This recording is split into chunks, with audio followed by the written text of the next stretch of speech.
Well, good evening, folks. Happy St. Patrick's Day. Hopefully, you've remained sober today. Didn't get yourself in kind of trouble yet. I've never been a drinker. I've never drank alcohol, but locally here, everybody's going nuts with it. They're dressed in green and dressed up like leprechauns and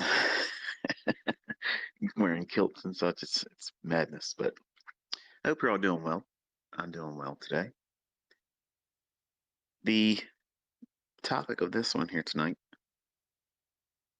when being right is no longer enough.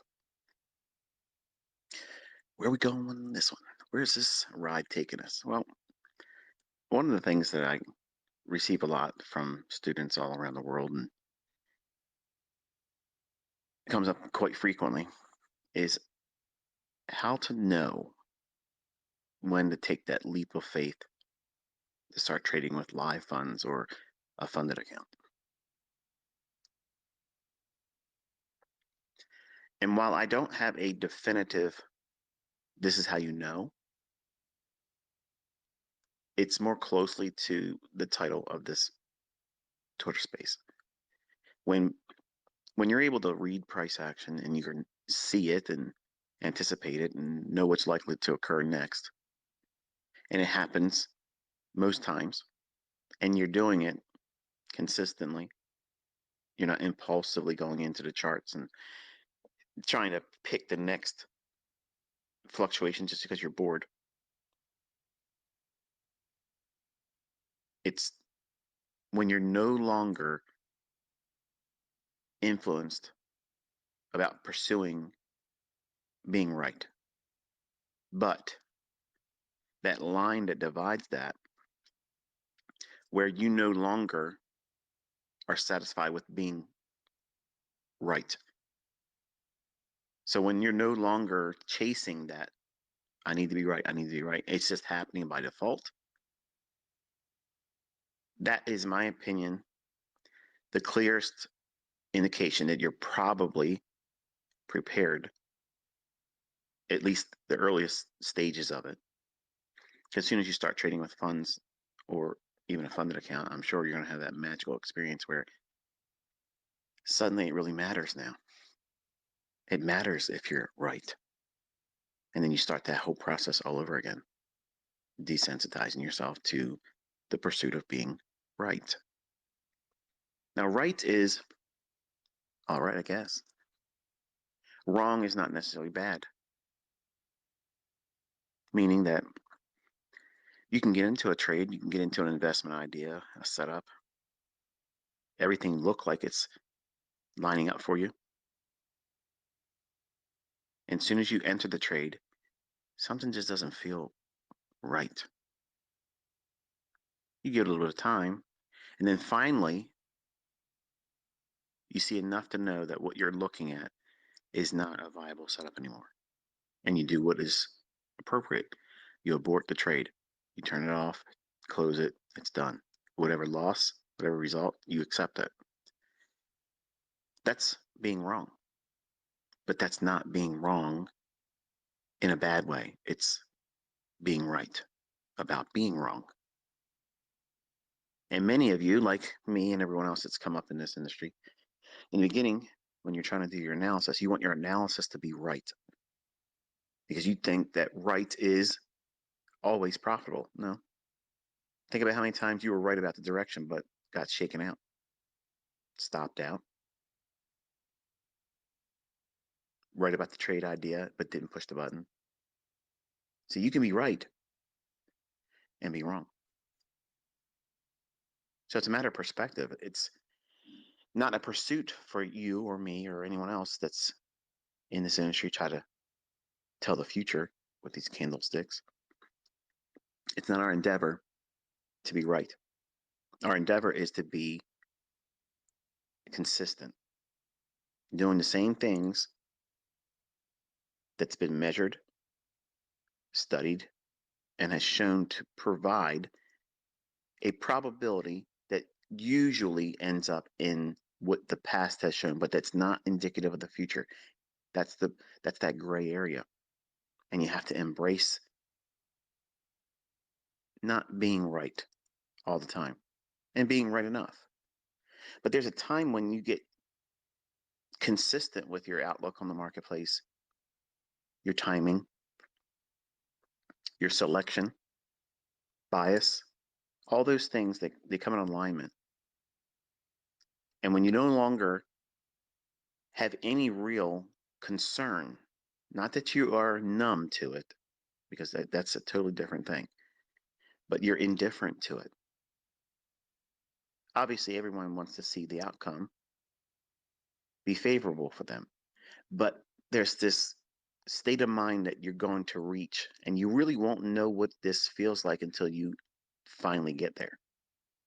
And I'll talk about how you get there in a few minutes. But for now, the way I identify it is when you have a trade idea that you've engaged, you're in the trade now. The market's moving around and you are absolutely disconnected in terms of emotion or needing it to be right. And equally so, you're not worried, you're not concerned if you get stopped out. The second one I'm going to talk about first. The reason why you wouldn't be concerned about being stopped out is because you know, if you've been doing the back testing, studying, watching real time price action with me, you can see that these things are predictable. They're based on time delivery. And these structures that come into the marketplace that present our opportunities, and it may not be an opportunity that you have identified yet. You haven't found your model, but that's okay. You'll find it. It'll come to you. But you don't worry about that outcome being unfavorable because you know that one transaction, that one idea that you're placing a laboratory experiment around, which is a speculation that you're looking for a displacement in price from where it is right now and where you believe it's going to go, and limiting how far it can move against you. So that stop out, if it happens, you're not worrying about it. In fact, you're completely indifferent to it. Meaning, if it does stop out, no big deal. If it runs to your target, no big deal. It's just one transaction. It's one thing that you're doing right now that absolutely has no power over removing you from your entire career. Let's flip the script now. As much as we are not concerned about losing, having a bad result, being stopped out, we're not worrying about being right. We're not worrying about it going to our profit target. We're not worrying about doing a full pull. A full pull is whatever size position you build up, you take all of it off at your target, and that's it. It's all or nothing. And while you're learning, it's important not to have that mindset.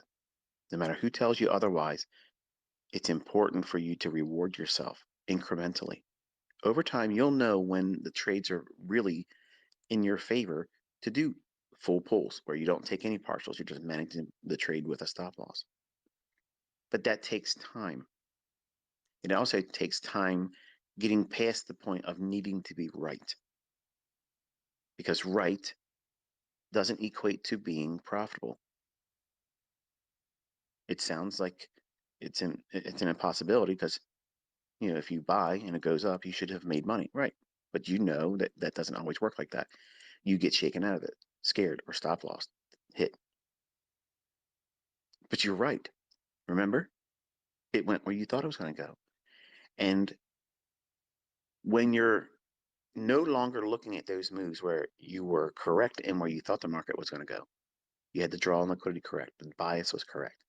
You knew where it was going to react to, but something didn't line up perfectly, whether you were just a little late getting in or a little too early and getting stopped out and then too afraid to get back in. Whatever the factors are, when you are no longer worried about or concerned about being right about that trade, you have now the mindset it's needed really to do live trading with live funds, whether it be funded or your real money. But no one's going to be able to, and I can't do this for you, but no one is going to be able to tell you the proper timing for you to take that risk on. And it is a risk. But you need to have that desensitized state of mind where you're not holding yourself to a scorecard of how many times I can be right, how many times can I avoid being wrong. And many of you, and I went through this too, you're keeping score on your emotional commitment to a trade. Now think about that. You're measuring your emotional commitment to every trade you're putting on right now when you're new. What separates the trader that thinks like that from someone that's consistently profitable? They're not holding their entire career up by the results of that one transaction. They're not leveraging so much that even if it doesn't pan out, it is insignificant in the grand scheme of things. That one thing, that one transaction, that one idea, that one decision didn't materialize in a manner that was favorable for you. But you're not worried about being right. That state of mind is what I'm getting at with this particular podcast or Twitter space. When being right is no longer enough. See, right now in the beginning, everybody wants to be right. That's your scorecard. How many times can you be right in public? How many times can you be right in your private demo trading or tape reading? And you're building this idea, if you're doing it like this, you're building this idea of reporting to yourself as a scorecard or a report card on the basis of how many times you're right. When you make decisions in the average everyday life, the things that you want to see happen for you sometimes doesn't pan out like that. Something happens, traffic keeps you from getting into work on time. It wasn't your fault. You made the decision though to leave when you did, but you didn't know that traffic jam was going to tie you up, and then you may have some kind of repercussion at work. You were heading to work, you had good intentions, you were right about doing that, but you didn't get there on time, so you missed the mark. That's no different with trading. You're going to get up, you're going to start your day, open your charts up, you're going to have a game plan, you're going to wait for the market to do specific things to line up a setup for you, and you're going to push a button. And once that button is pushed and you're in there, all control has been removed from you. The only thing you can control is the risk and how much time you stay in that trade. Everything else is out of your control. And it's interesting as a psychological experiment that all of you have the opportunity to measure yourself in. When you learn how to do what I'm teaching, it at some point becomes easy to do it in demo.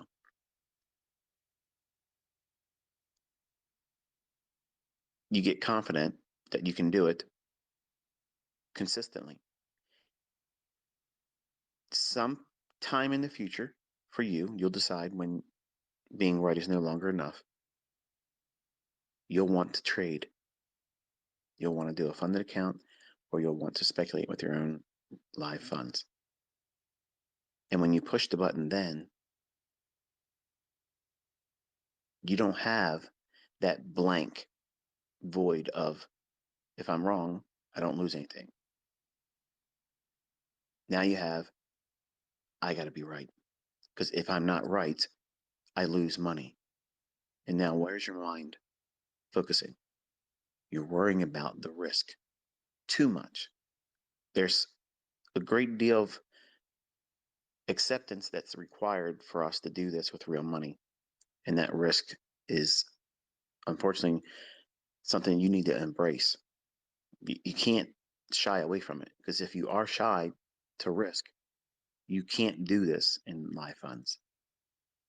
And a lot of people discover that they can't do it without going through some kind of growing pains. And some of that is very long and arduous. It's just daunting to get through for some of you. But you have to be prepared for that being the case for you, because you're wrestling with wanting to be right again and not have that feeling of, if I'm wrong, it doesn't hurt. That's the reason why we teach to be completely bored. You shouldn't be excited about it. If it goes to your target, okay.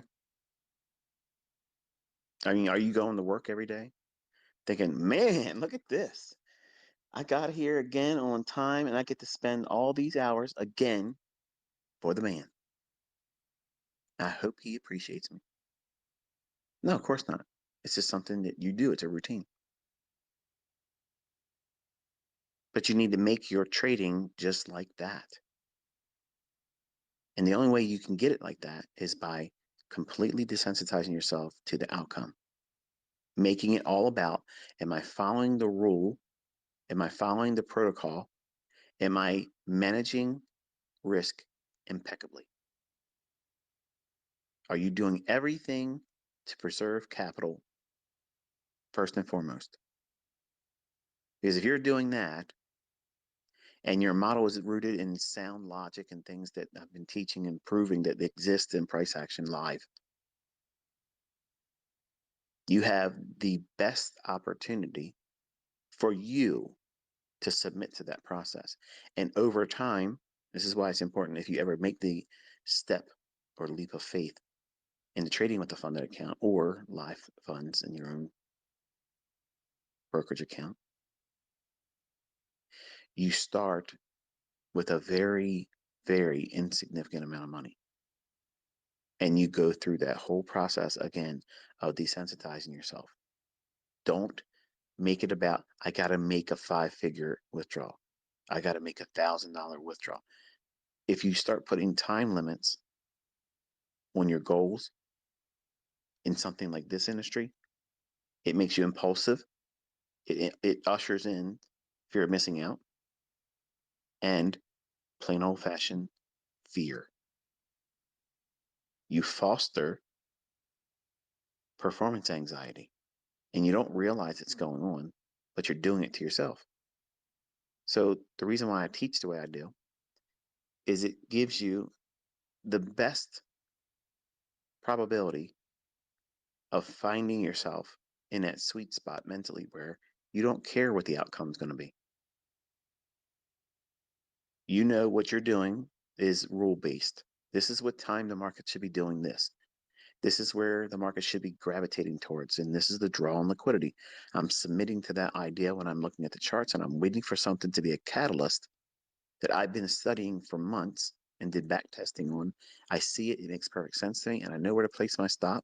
I know when I would move my stop. I know when I'm going to take my first and second and third, if it's possible, partial. I'm also looking for the things that would negate the idea. What kills the trade idea? These are all things that you have to have understood. Just because you have been consistent here and there with demo, don't think that you are prepared to trade with a funded account or live funds. You're not. You have to be completely bored of the outcome. It's the same thing. You're doing the same thing over and over again. There's going to be a state of impatience because you'll get to this consistency stage where you can do demos and you're able to find it and do well with it. Very little drawdown. It goes to your targets and you're done. And you start forming these disciplined ideas about how many times you're going to trade per day or session, and then you're going to stop. No matter how good you feel like you're on the side of the marketplace, no matter how dialed in you feel, it's time to close and get up from the table take your chips, cash them in, and come back tomorrow. But that's very hard because being right is addictive. Being right is what everybody wants to experience all the time. And they want to feel that consistently too soon. It's something you can't obtain quickly. You have to go through a process of submitting to back testing, studying old moves, tape reading, then demo trading. And all of that requires a great deal of patience that most of you don't have. I got patience, ICT. I was reading some of the comments before I started this Twitter space, and some of them were saying, I just started trading using what I learned from your 2022 mentorship. I just finished the last videos, and I'm going for my funded account next week. You're not ready. I don't want to take away your passion or your drive, but I do want to be a voice of reason. You are not ready. You're not. So when I talk to you and I try to give you these discussions, it's meant for you to take them under advisement. So that way it gives you the proper mindset. Because without the proper mindset, it doesn't matter what my tools are suggesting in the charts. You'll do something incorrectly with it. And you may not have the discipline or the maturity to identify as your personal weakness and not that these concepts are failing. In the beginning, it's going to be easy for you when you don't do something right. Oh, it's this that happened to me. It's that that happened to me. It's because he didn't give me a clear idea how to use this. Well, if that's true, you should not have been taking any trades with it. You have to be completely 100% responsible. That's what a trader that's consistently profitable is. They own everything they do, the bad and the good, and they're not influenced by anything outside of them, whether it be another influencer online, another trader, somebody out there that seems to be doing better than you. And you'll develop these little mental challenges that you can be right more than someone else. And then your trading becomes a pursuit of, again, what? Being right. When being right is not what we're trying to do. It's a derivative of doing the right things, but our reasoning or the catalyst for us getting in the trade is not on the basis of being able to say, I'm right. I'm going to say that again so that way you understand what I'm referring to, because it's easy to hear it and go in one ear out the other. When we start trading, even in demo, more so when you're trading with live funds, you are pursuing the pleasure, the stimuli that comes with being right, that feel good hormone that gets released. It reminds you that if this was real, you'd made that much money. And you don't want to go into your development with that mindset because you're pursuing the end result being on the basis of you being right. And if your focus is always about being right and not the process, what are you really doing? You're teaching yourself to adhere to something on the basis of win or fail. And now you've elevated the outcome to a level of critical. It's critical for you to be right because you won't be prepared mentally to accept the fact that that one didn't work. And every single time I blew an account, it started right then, right at that moment where I had a trade idea, I put the trade on, it looked good, and then ultimately ran against me on my stop. Okay. When I first was learning, it felt like the weight of the world was coming down on me. It felt like I'm afraid to take the next trade because that one didn't work out for me. And the number one reason why you're fearing to take the next trade after a losing trade is because you're wrestling with the impulsiveness to want to trade with a larger size, and your conscience is telling you, don't do it. And you need to listen to it. Don't. In fact, it's better for you, if you're new, to just completely stop for the day. Give yourself time to process that incorrect trade result. So that way you can desensitize yourself from the pursuit of being right.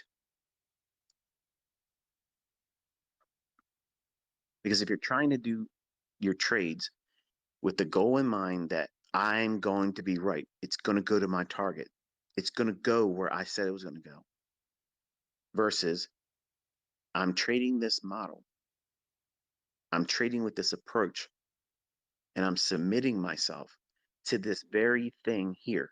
Nothing else. I'm not bringing anything else into it. I'm not letting anyone else influence my following of this logic. Come hell or high water, whatever the results are, I'm going to log it, and then I'm going to follow that model again when the setup forms it again, whether it be later today or another day. And you will find that you will get to this point where no longer are you pursuing being right, because it's no longer enough. It's not going to be satisfying for you to just be right. You're going to be looking to do what? Be more precise, more accurate, less drawdown, less heat on your trades when you put them on, more confident to hold for not your first normal first scale out profit. Your first profit now would be your typical second partial. That's how you graduate into that point of holding for a full pull. You just can't quit cold turkey and say, okay, I'm not going to do any partials anymore. I'm just going to go straight in and get all my targets. And then what happens is, invariably, you're going to have trades where this is for you, um, Pat. I watch your streams and I hear how you wrestle with you when you want to put a runner on, and you're met with this, and the way you overcome and get over it and power through it is you don't worry about the result. Okay, when you're live streaming, you're talking about what you endured, and you're amplifying that. And it may be entertaining, it may be for you to discharge it, vent, and you think you're releasing it, but your subconscious is holding on to it. And once that happens and it's anchored to your subconscious, it'll have an impact on your next trade. You'll see the trade, you think, okay, I'm going to hold for that 20 handle run. But what happens is when you get to that first 5 or 10, that little voice inside you says, remember when we held for this the last time? Do you remember what it felt like when it didn't let us get our full target, but we had 19 handles? We didn't get to 20. Right now you have 10. And you're going to be thinking, like a deer in headlights, what do I do? What do I do? Because if I'm wrong by not getting out right now, I'm going to regret that. It's going to be more remorse. But if I hold and it moves to my profit objective, then I'm right. I'm right. Damn it, I'm right. I did what I was supposed to do. It went to my target. I'm done. I did it. I slayed it. But even if it gets to that target, you're going to be remembering how painful it was to hold on to that. Because back at the first stage of you feeling that internal voice, that conscience talking to you saying, I'm a little uncomfortable right now. I'm afraid it's going to turn on me. You know what the easiest solution is right there? It's the easiest thing in the world, but you're not going to want to do it. It's going to feel like the most asinine thing to be doing at that moment. because everybody out there that's not profitable, that doesn't show themselves executing trades, but they want to give people advice. Can't call anything live, but they want to give you advice. They'll say, you have to push your edge. You have to stick to convictions. It's your target or nothing. What I'm saying is when you get that point in a trade where you're feeling the weight of it. Oh, do I hold? What do I do?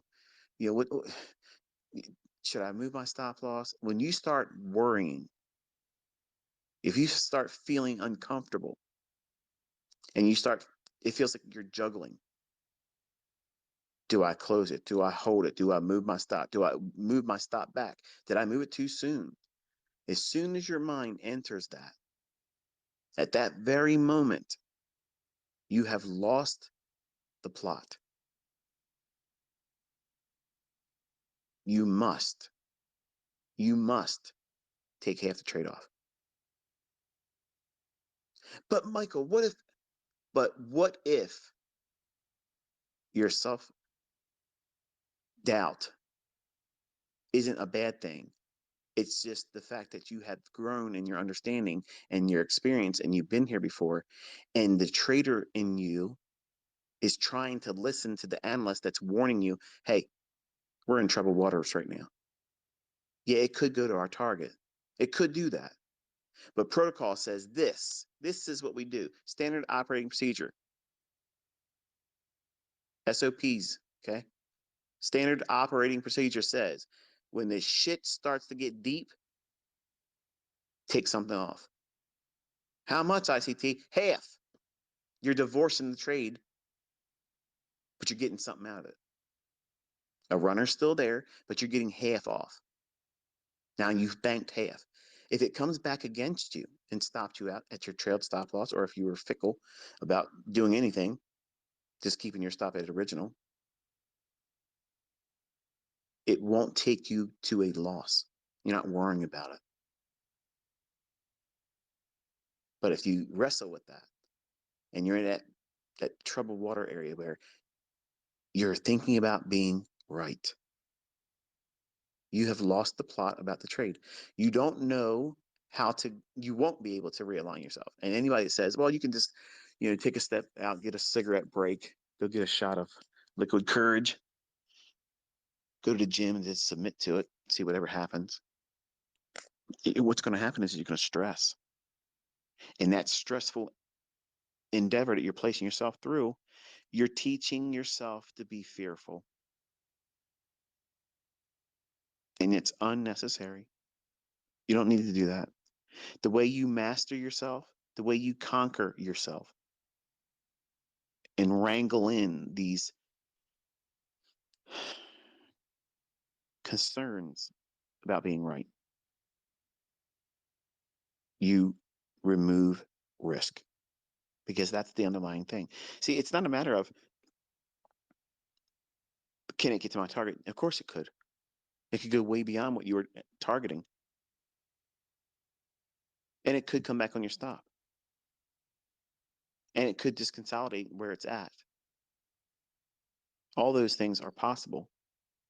But when the mind starts getting bogged down with the concerns of needing to be right, because you will punish yourself mentally if you do anything that leads to either stopped out or not getting to target. Because at that moment, here's what you don't realize, and this is what you need to be writing down in your journal.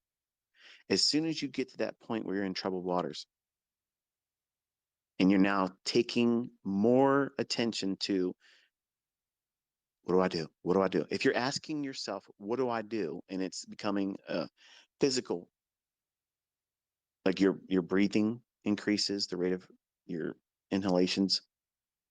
Maybe you're getting heart palpitations, feeling dizzy, feeling anxious, feeling nervous. The answer to that is take half off. And what that does, it allows your mind to reset. You've paid yourself. Who cares if it comes back and stops you out? Who cares if it fails to get to your target? You paid yourself. The analyst is inside of you, may be picking up on things that you've learned, but you're not registering that because you're not able to see growth like that initially until you go through these experiments of putting the task, submitting to the process, and then getting out there and seeing how you deal with it. And an analyst inside of you that's seen these things before is trying to tell you, hey, you're not ready for this. It might go there. Yes. It might go to your full target. Absolutely. But right now, here's the standard operating procedure. As soon as we start getting nervous and we lose sight of the plot, the way we regain that clarity, take half of the position off. Okay, Michael, what happens if I am only holding one contract and there's no way for me to take a partial off? You close the trade. That's it. But what if it turns against you? How are you going to deal with that? You're going to beat yourself up. You know you will. And to sit here and lie and say that you wouldn't, you're fooling no one. First and foremost, you're not fooling yourself. You have to guard your mind. You have to preserve that clarity. Once you gain it and you desensitize yourself to the outcome, you're not pursuing right. You're pursuing following your model. Those rules, if they're sound in their logic, they will preserve you if you're able to listen to the analyst in you. But if that analyst is trying to warn you, listen, buddy, you got out of the chair and the gambler has slip seated with you. You think you're driving, but you're not. You're riding shotgun with Retail Rick, and he's had a little too much to drink on St. Patty's Day. And it looks like he's aiming for the next fucking tree. So, what are you going to do? Ask for the keys. You got to take that wheel back. How does that happen? Take half the trade off. And if you can't take a half, then you close the trade.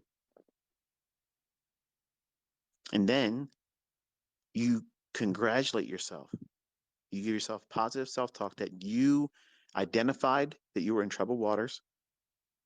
You lost sight of what you were doing, and now it became an emotional roller coaster, which turns into a psychological arm wrestling match with you being and pursuing right.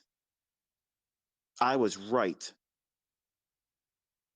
And what will happen is when you close the trade or take half off, one of two things are going to happen. It's going to stop you out, and you'll feel what? Good. You'll feel good that you did that.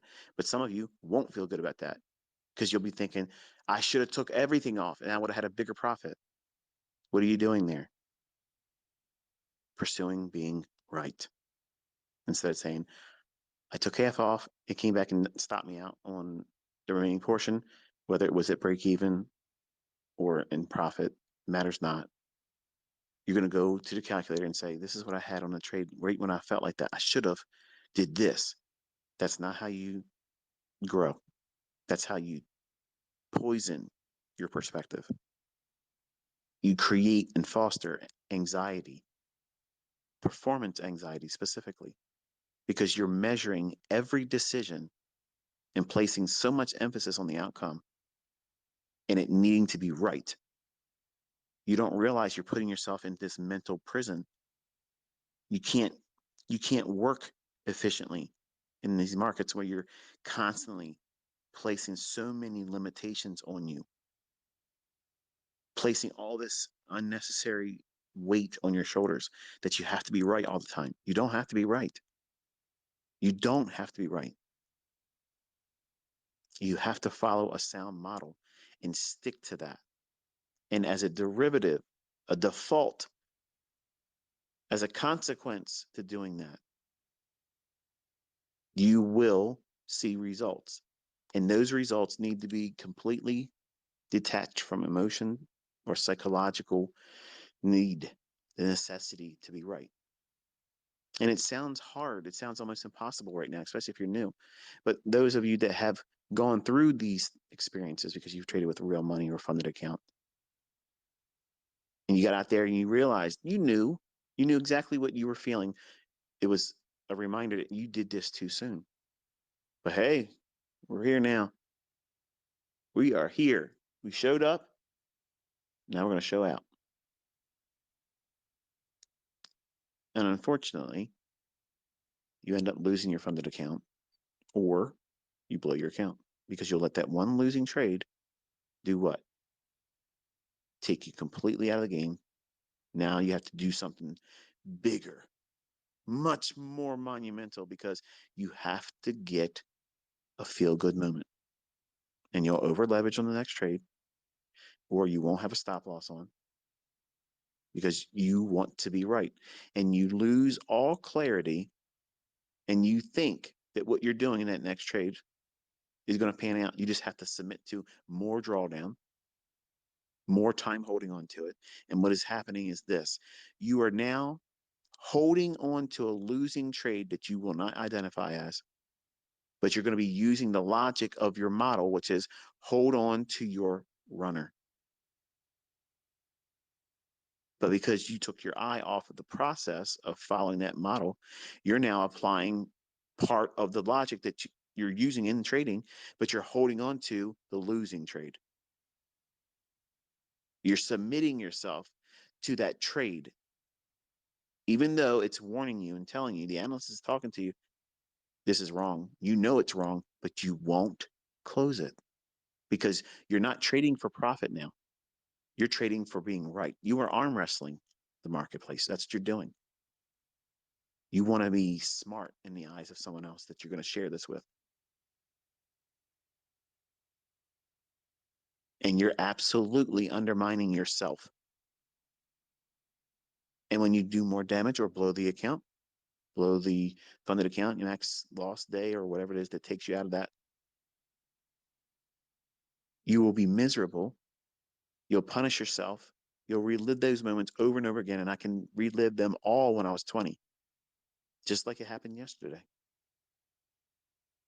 No one's going to be as hard as you are on yourself. You just aren't making it public knowledge to most of everyone that would be paying attention to you. Now, some of you make that mistake and you go on social media. Oh, this is hard. I'm always screwing up. You're inviting more people to confirm what you're feeling, which is going to do what? Anchor more weight to that negative result, which is going to do what? Create fear, anxiety, depression. And that's not how you grow. You have to know that what you're doing is not a pursuit of being right. In the moment, the very moment that you now have these impulses inside of you, that you have to prove something to yourself, or worst case, prove something to other people, you're not trading your model. You're not even trading soundly. You're gambling on the chance of you being right.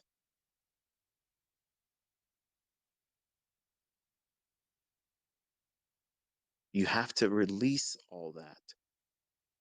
You have to stop doing that with your trading. You got to stop doing that with your studies. You have to submit to whatever happens as long as you're using the processes and protocols that you've adopted as your model. You're going to accept whatever the results are because you have done enough research to know that the things that you're trying to pursue repeat not just once in a blue moon, but they repeat almost daily, if not every day. Every day, the market's going to run for some hourly old high or an old low. This is the part where you start writing down notes, folks. Every day, there's an intraday range that has an old 60-minute high or old 60-minute low. In between where the market is at market price, whenever you're sitting down and looking at your charts, you want to identify them because there's liquidity there. This is the surest way for you to know that you can go in there every single day Every single day, this is forming. There is not a day that this does not form. Okay. This is an everyday bread and butter logic.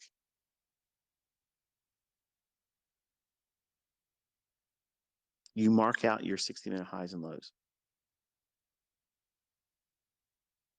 You wait for some shift in market structure that would be gravitating towards that old high or old low.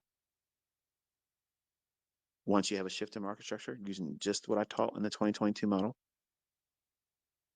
you wait for a fair value gap.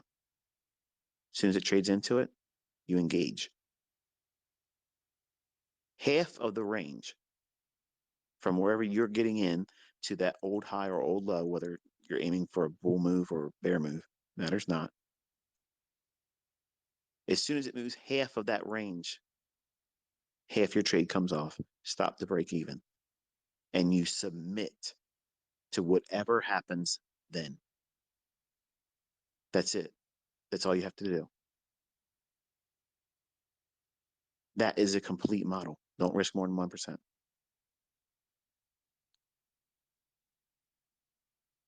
It might be 5 handles, it might be 20 handles, it might be 30 handles. How are you going to know? The range between where you're trying to buy and where that old high or old low is.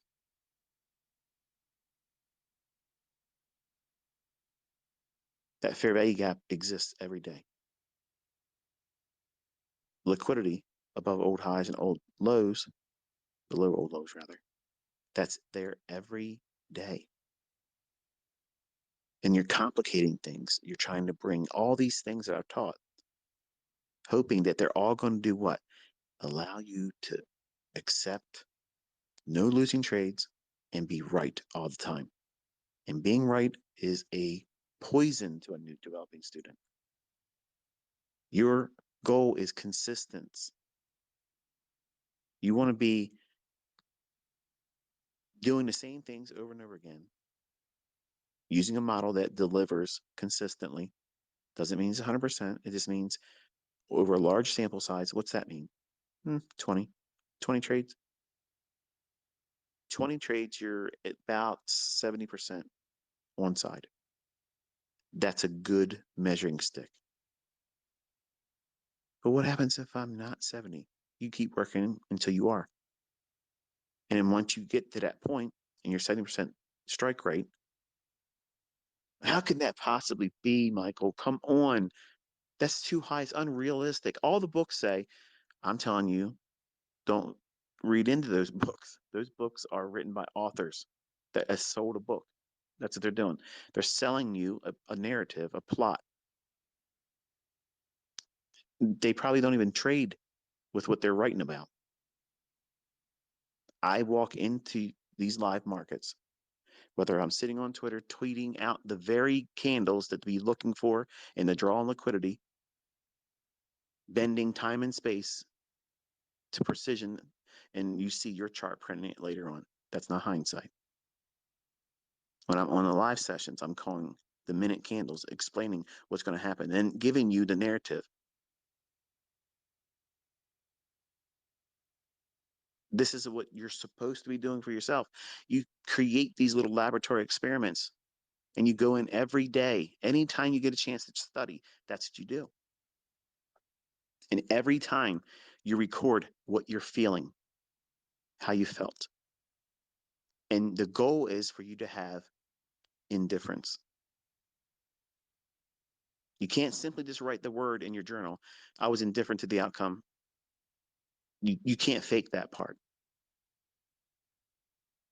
You need to be observing where you're feeling these anxious moments where you feel like you're in troubled waters. They will materialize in the same places all the time until you cope with that. You replace it with a positive habit. What is that? When you feel it, you kill half the trade. If you can't cut it in half, you get it all off, done. And what that allows you to do is you reset mentally and emotionally that now, okay, I've paid myself. I've removed a great deal of the risk. I've profited from it. And now I have a free look.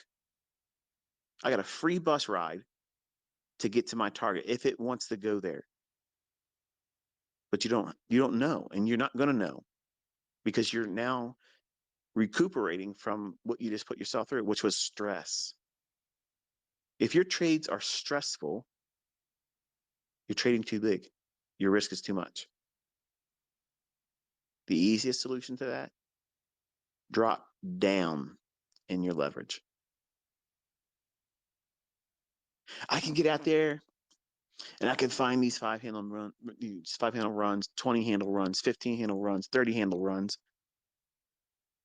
And I'm holding on to 5 contracts, 10 contracts because Top Step says I can do 15. So I'm trying to push the envelope. I got things to do, ICT.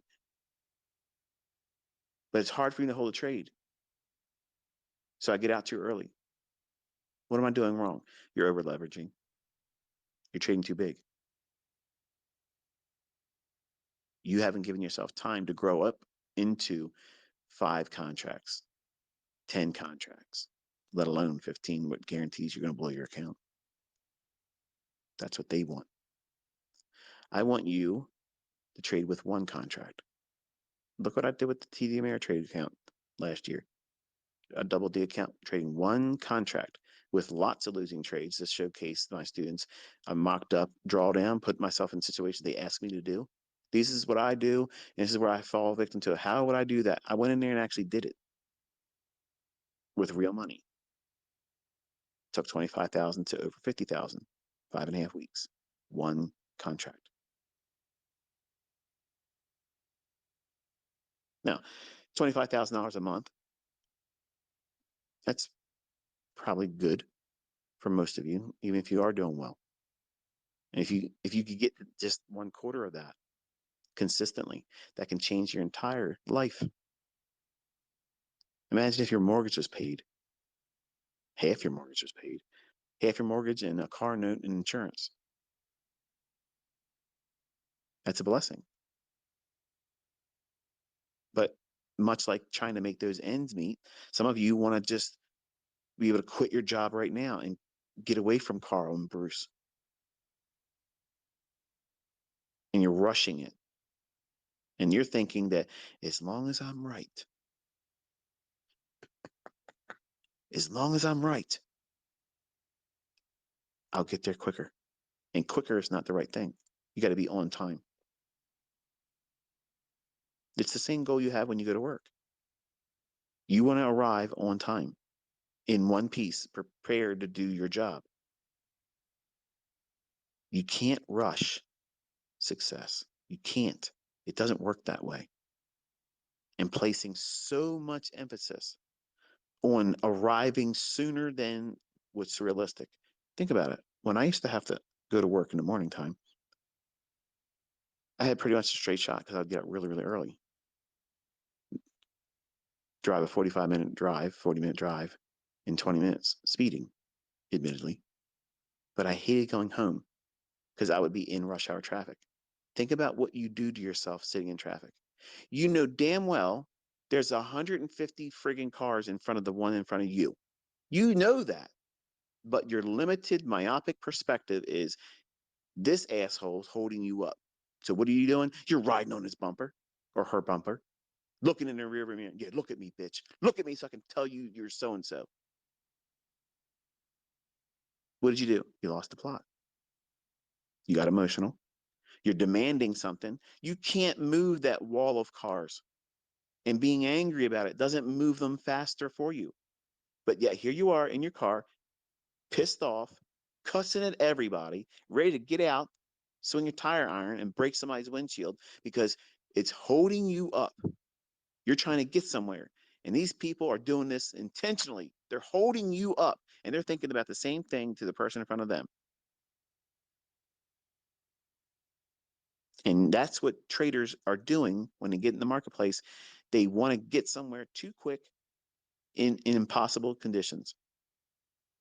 You lose sight of what you're doing.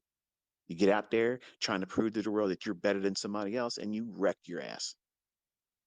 Turn your live streams off before they really end and go into a losing trade. You know it's all about. You know the score. They all have these problems. They're wrestling with it. You're wrestling with it because you're trying to do more than what's required.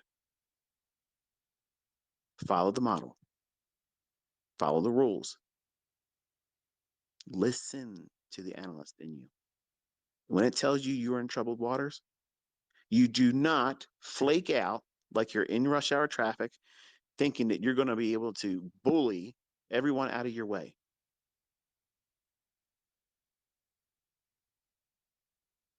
What do you do? Oh, you got all these good advice, ICT. What do I do when I'm stressing out in the car? Listen to ICT. How about that? How about that? Because if you can listen to me, even if you don't like me, complain about me. Oh, bitch, you're a demo baller. We don't see you trading a live account in live. Go ahead, put your attention there. I'm a therapy. Okay. Because if you're doing that, you won't get yourself in some kind of road rage event and you'll probably get home safely. And you won't be worrying about the traffic. You'll be distracted. And that's what the process does for those individuals that when they get in troubled waters and they're in their market, in their trade, is causing them anxiety. As soon as you take half off or close, if you can't do any partial half, what you have done is you've distracted yourself. You've removed that need to be right. But I could be making less money if it goes to my target. Yeah, you could. But what are you gaining? Peace of mind. You're engaging with a now resumed approach to holding no hard line. It has to be my way. When you first put the trade on, you may have had a clear vision about what it is you're expecting to see in the chart, how you're going to ride it to that profit objective, but something changed. And you have to be sensitive to that, allowing the analyst to speak to you through your conscience, say, okay, you know, this is probably not going to pan out right now. So what we should do is take half of this off, roll to stop to break even if it's not already there. Or if you have it in a trail position, don't squeeze it anymore. Just leave it there. If it turns on you and stops you there, who cares? I show you that it happens with me. I'm doing that to teach you. I'm showing you that. I can get in the trades and do full pulls, and that's all I'm going to do. But I'm a practical teacher. I'm telling you how to grow into that stage. You just can't do it right out of the box. You can't. Your mind won't let you. And the people that are highly opinionated about how this stuff doesn't work, I can't do it, you won't be able to do it, you're going to fail, they're not providing anything as an alternative with consistency. So why the fuck are you listening to them? You already have enough on your plate. You know what you're wrestling with. So turn off all of that static, white noise, and listen to your conscience. Your conscience is going to talk to you if you've been doing everything I'm telling you to do. It will guide you because of the experience you've placed in its hands. That analyst is going to guide you when it's troubled waters. But you have to let the analyst communicate to the trader in you, the one that's going to make the sound executions on the sound logic that comes from the analyst. The person that you're training with the back testing, the person you're training to observe the opportunities in reading old data and watching real-time price action and tape reading, and in the walk forwards, and then finally doing a demo. Demo, that's when the trader arrives. He or she has no function in any of this until you get to demo. So the trader in you should not be talking about, I want to buy here, I want to sell here, I would do that, because that's not the trader talking. That's retail Rick. That's the gambler in you. So you've got three people inside of you right now that's going to be wrestling to be in the driver's seat. The analyst needs to be shotgun all the time. The analyst is right next to you all the time, and you're wanting to hear the logic that part of you, when it's time for your conscience to say, okay, you're in a position that's probably not as good as we thought it was. Do not listen to jokers and clowns out there looking for clout that tell you just got to have conviction for your trade. If you know that you're absolutely 100% uncomfortable and you are not able to focus on the trade, you are absolutely doing things backwards. And these same people, you never see them execute anything, not even recorded. They don't prove anything. They prove they have an opinion that nobody should listen to. There's this clout police force that's forming, and they're out there trying to keep your attention from learning how to do this. And you're seeing people now bring in real receipts with real money, and now they're uncomfortable because they don't have that. They don't have anybody proving that what they're doing or what they've done is making them any money. See, we're getting into the thick of things here now. The rubber's meeting the road, coming down to the brass tacks. And those that are submitting themselves properly are getting results. And all the old things that they used to be able to say about what we do here,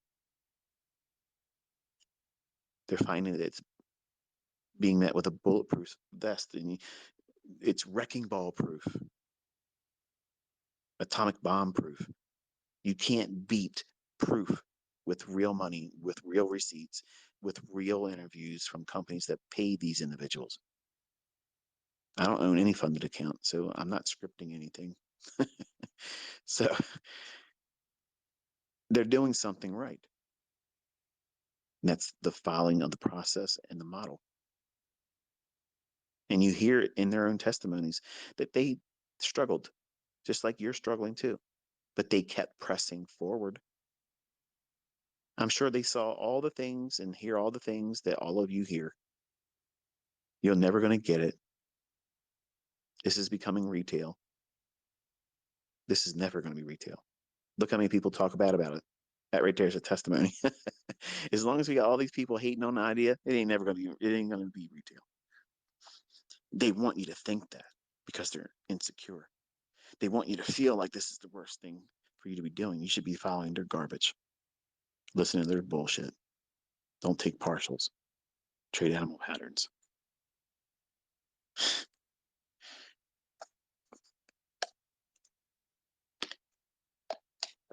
Gonna wet my whistle here. You're probably wondering why I'm so low key tonight. Usually I go off the rails a little bit faster. I'm actually under some Benadryl. I had to take Benadryl. I had a little bit of a reaction. My wife made some kind of chicken shit. She was mixing kinds of stuff. She got that fucking TikTok. I'm telling you, I've wasted so much money at the grocery store because of TikTok.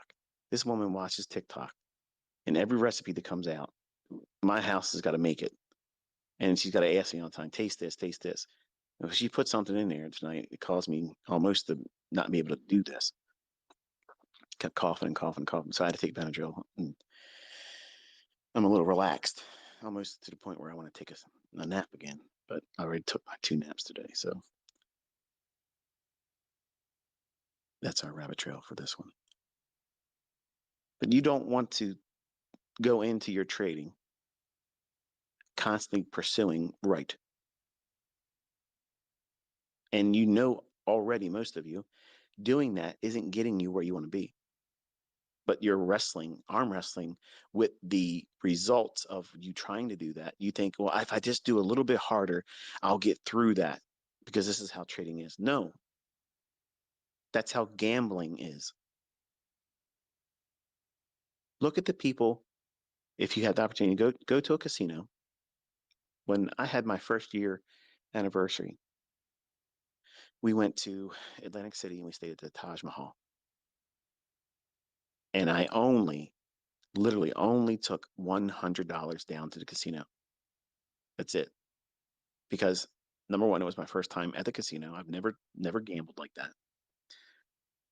And I said, in the event that I would take more money than I should, and if I win, I'm afraid that I'm gonna get compulsive about that and say, I'm going to try to do it again and do it with more and more and more.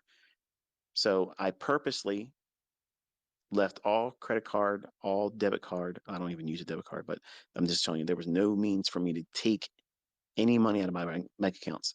It's just, this is what I brought, and other cash was for, eating and whatever.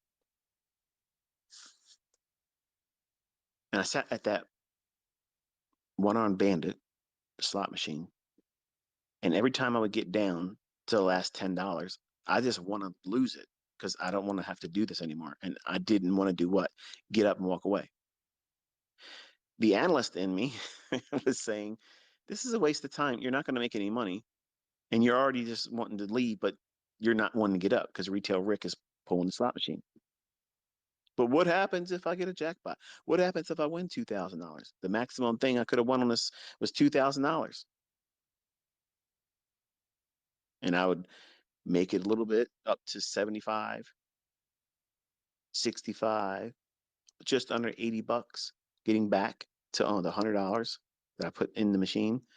And then all of a sudden, it would be spent down to the last $10, $12. And I'm like, okay, it won't be much longer now. And then I won't have it. I ain't got to worry about doing this. I can go watch the shows with my wife or whatever. And I'd win a little bit more, but it would be like to be $50 or $40. And then the gambler in me said, oh, I'm probably real close to one of those big wins. Let me just keep playing. And I sat down there for almost 7 fucking hours with the same $100. Couldn't make it go away, and I couldn't freaking make any money above $100. I never got it over $100. So I'm thinking to myself, this is stupid. Like, what the hell am I doing? So finally, I just did the maximum bets that it would allow me to do, and then boom, it's gone.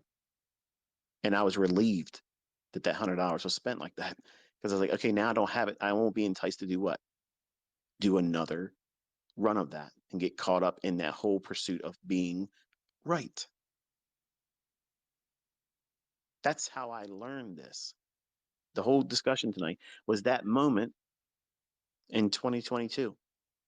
I'm sorry, 2002 is when we went to Atlanta City. We got married Valentine's Day of 2001, and then a year later we were in Atlantic City celebrating it there, which was weird because I've never been to a casino, and that's where she said she wanted to go, so whatever. But this whole idea of removing myself from that, I applied that experience to the trading.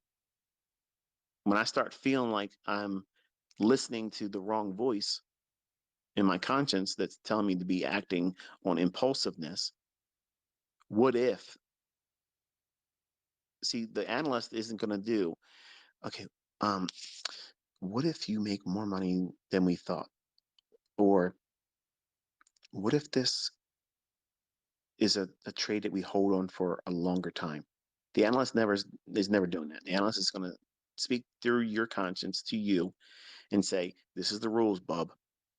This is what you're supposed to be doing. This is all you're supposed to be doing. And when you step out of line, I'm going to remind you, because it's going to feel like uncomfortableness. And that's not just fear of making money or losing money. That sometimes is the analyst that's been increasing in its understanding about what it is that you're doing in the marketplace.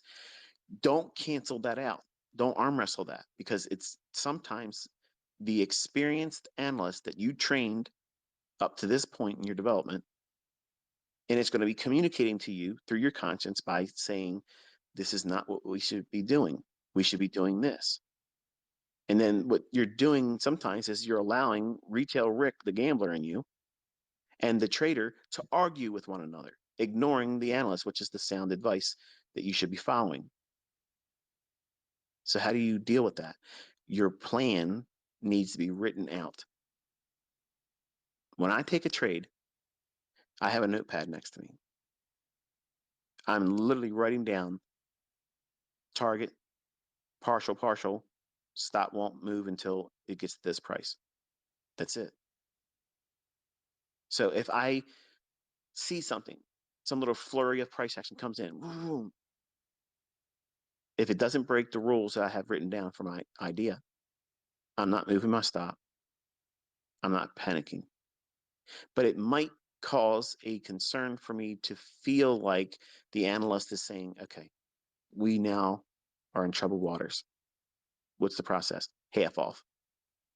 Don't move the stop anymore. Or if it's not moved to better the break even, move the better to break even and then let it go. Submit to whatever happens. And that's how you condition yourself to not just run like a cat with its tail between its legs, fearful, because that's what would be the outcome. You don't want to just run away from any trade. At some point, you have to press into it. But it's easier to press into that trade that's uncertain now when you've taken half off. You've made money. You had a part-time job in that trade and you made money. There's nothing wrong with that. There's nothing wrong with that. And any fucker out there that tells you there is, they're not showing you anything, but they're telling you this is the advice that you should follow. Their shit. And they don't do anything to garner your respect or belief that what they're saying is sound logic. You don't see them signing into an account, going through day by day. This is what I made. This is what I lost. You don't see that, but they're highly opinionated. Who are you listening to? Are you listening to somebody that's going out there live on Twitter or in live streams and calling every fucking candle movement before it happens? Or are you listening to somebody that brings nothing but more confusion? If you're doing that, that's the same thing that you're going to experience in your trades. You're going to wrestle internally. It's going to be like chaff. You won't be able to focus. You'll feel like you have attention deficit disorder when you really don't. You're just placing too much stress because you're over leveraging. You're demanding being right.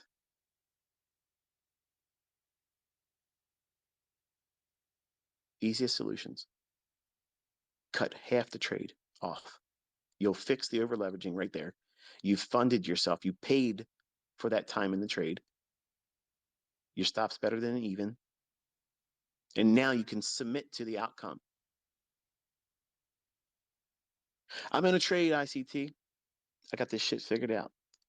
I'm in here. I got 5 contracts. I'm long S&P. I'm looking for a 20 handle run.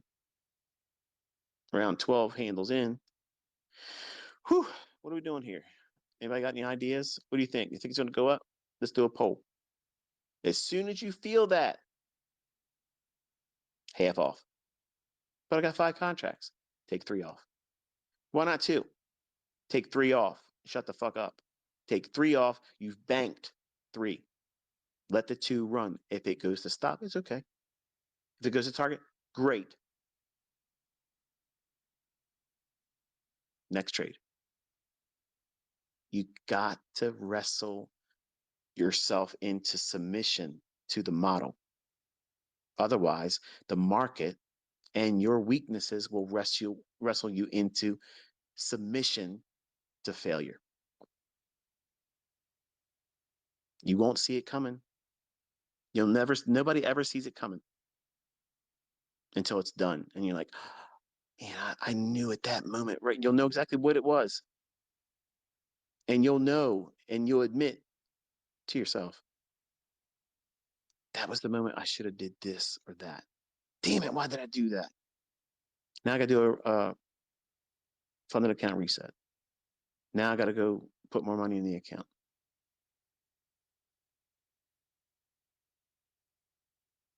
And it will repeat all the time until you do the things I'm telling you to do here. You're trying to graduate to a state of mind that when you go into the marketplace, you are at the state of mind that is when being right is no longer enough. You now are detail oriented. You're principle oriented. You're following logic. You want precision. Right is not enough. Your pursuit now is you want to control risk so impeccably that your winners are going to so far outpace your losing trades, it won't matter. It won't matter. The next trade that you lose on, it won't even have any impact at all on you. None, zero.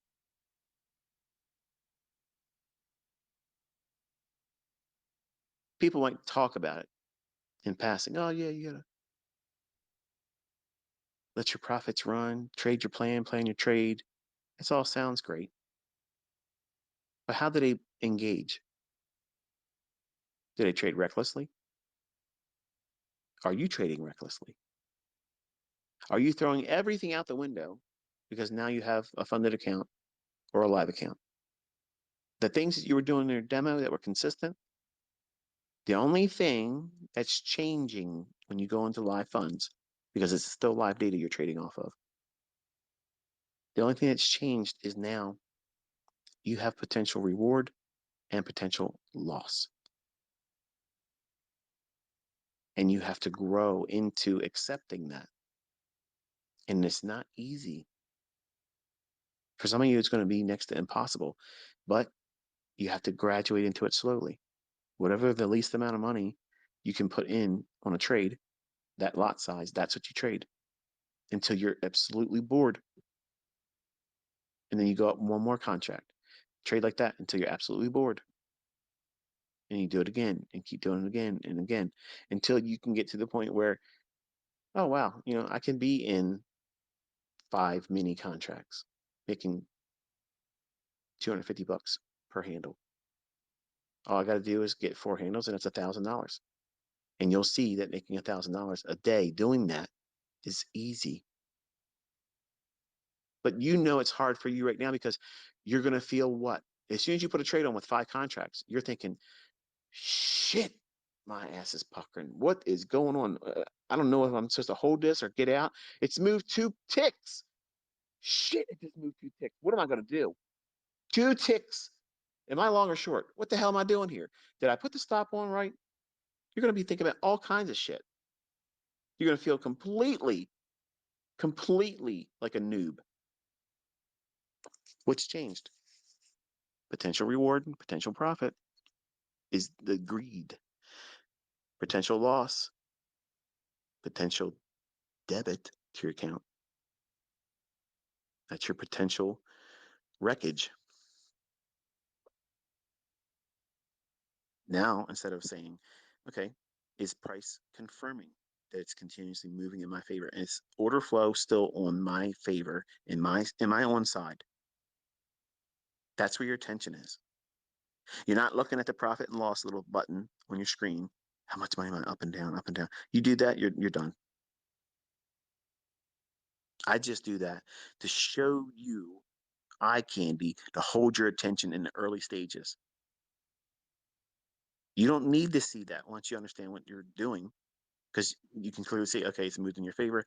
Do the math. How many contracts could you have been there? And there it is. In the beginning, new traders, new students, they need to be entertained. There's got to be a hook in their mouth that draw them this direction. And I'm a master at that. Good songs, maybe not every song, because I'm sure some of you would have heard songs that I put in my videos where like, what the hell was he thinking putting this in there? It's not for you, it's for me. But I know how to draw a crowd. And once that crowd's there, I know how to teach you. But I also am aware that some of you are not teachable and you'll walk away before you should. And some of you, I'm glad you did or do because you're not prepared and you're just going to be toxic. But knowing what to do, when to react to it. When we react, okay, I saw this.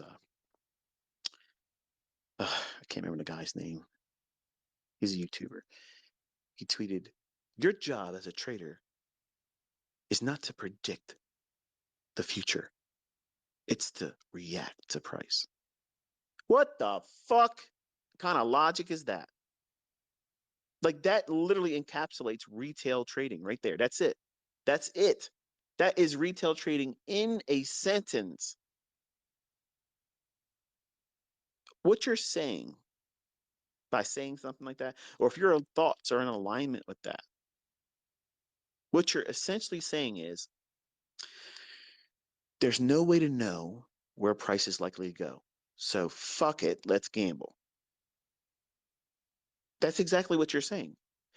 Your job is not to try to predict price. Your job as a trader is to react to price. Get the fuck out of here. Listen, if you don't know where the draw on liquidity is, where the market's likely to be going up or down to, you're clueless. You have no business, zero business pushing a button in that regard. You don't have any business doing any kind of trading because you're literally putting a blindfold on, being spun around 50 times in the dark, stopped. It's okay. Take this, tack, walk forward, and pin the donkey, pin the tail on the donkey game. But you're doing it disoriented and you're reacting. What are you going to react to? When your hand hits the wall, okay, push the thumbtack in. Let's see what happens. Bullshit is what happens. These individuals that hold that logic, that's the reason why they struggle. And they have hit and miss results once in a while. And what keeps them in the game? Risk management. They suck at trading. Their trades are just terrible. The logic to get into the trade is lacking. But what keeps them in the game? Money management. But I'm a professional trader. I make my money from trading. Okay. Imagine if you learned how to determine where price is going and you kept everything else the way it is. How much better would you be? I'm interested in seeing that. But you have to know what we're doing is predicting price. We're predicting it. We're time fucking traveling, okay? We're literally moonwalking into the future, gaining insight and coming right back to where we are right then and sitting in front of the charts. What does that mean? It's impossible. Now he's talking on your ass. Okay, well, listen, when you're looking at the charts, you need to be able to see in your mind's eye, can you physically see the price running up to that relative equal high? If you can see it, that's the first step. You have to be able to see that that potentially is in the chart. It could manifest itself. Now, how it finally gravitates to there, is it going one straight shot or is there two price legs into it, maybe three price legs before it gets there? That's not important. You're submitting to the idea that you are seeing this present price action. It's likely to go up to those relative equal highs where there's buy side liquidity. So you're submitting yourself to what? I'm going to buy program. I'm going to be buying discount arrays. I'm going to be observing price and looking to see if down closed candles support price and repel it higher. To the left of all that, if there is a range in price action, I want to see up closed candles being traded through. That's institutional order flow being bullish. You don't need a depth of market. You don't need moving averages. You don't need any of that shit. The chart will tell you everything you need to know. But you're not reacting to any fucking thing except for that internal voice that tells you you're in troubled waters. That's the only time you're getting permission from ICT to react to any fucking thing. You're reacting to your conscience. Your conscience is talking to you saying, hey, this is probably not a good idea now because you're not listening to me. And you and the gambler are arguing with one another. And I'm trying to guide us through this trade. And you are causing a decoupling. And now it's going to be physically felt with fear of missing out on the move, fear of being stopped out, disorientation. There's going to be a day, I promise you this, whether you've ever had an anxiety attack or not, this is going to happen to you. There's going to be a time when you have a funded account or you have real money at risk and you're in a trade out of nowhere. Your heart's going to start beating a little bit too fast. You're going to start hyperventilating. You won't really notice it until it starts. But then you're going to feel anxious. You may feel like you want to throw up, feel like you need to go to the bathroom. You're going to lose control of yourself or pass out. Feel like you can't breathe. Feels like you're not getting air, but you're hyperventilating and breathing too much. Start seeing stars. Feel like you're going to faint. Feels like the whole world is now laying on your back and you're in a trade while all that's going on. That's an anxiety attack. That's usually when the analyst is saying, listen, it's it. Like we're doing everything now to get your attention. So what should you be doing? Reacting. You need to react to that. But you need to be predicting the future and price. That's what we do as traders. Anybody, and I've seen this multiple times with other educators and such, anytime someone tells you your job as a trader is not to predict the price, get the fuck away from that person. That person doesn't know shit. They know nothing. They absolutely know nothing. They're leading you down the primrose lane. They're full of shit.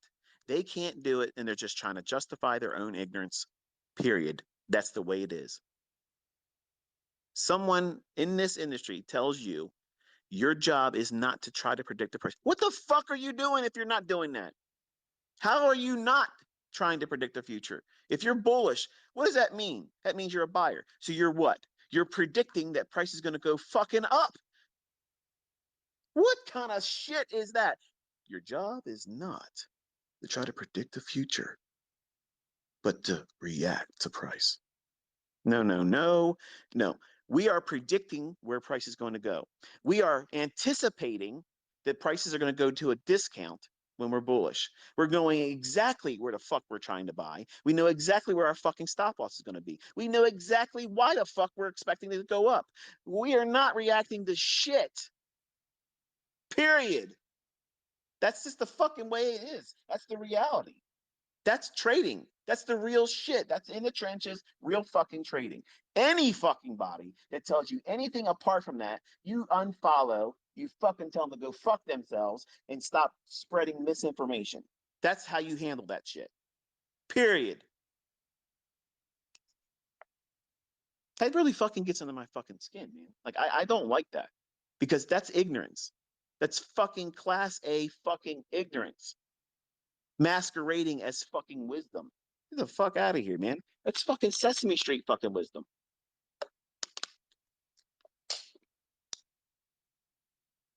Reactive price. Get the fuck out of here. And you're probably listening to this, so do fucking better. But you have to know when that conscious is talking to you. And if you feel unsettled, you feel uncomfortable while you're in that trade, that's the surest time signal to you that you need to react to that as I need to bail on half the trade and just kill it. And if you can't, take the whole trade off. I promise you, in the first few times that you do it, it'll feel like, especially if it runs further, it'll feel like that's the worst advice you ever received.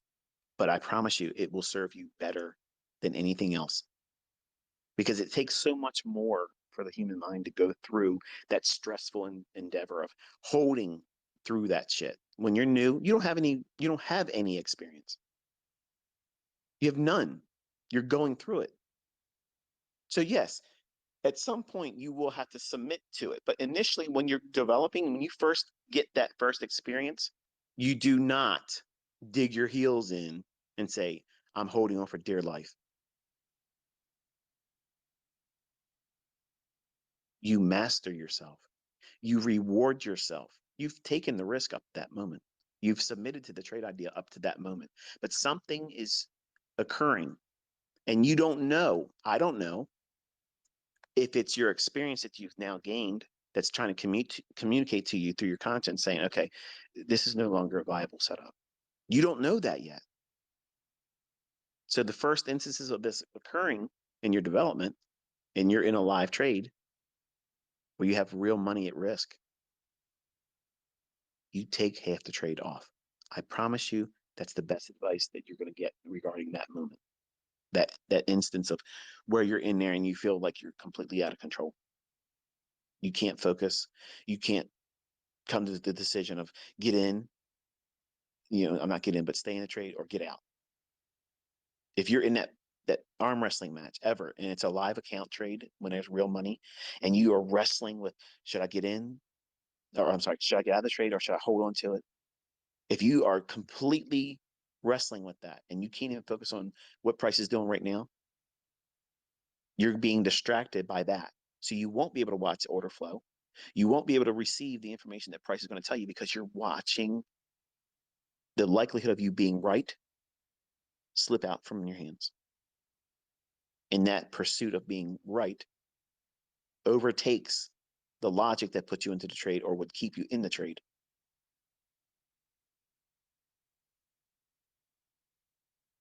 It doesn't feel clear at the time. You feel like you're losing your mind.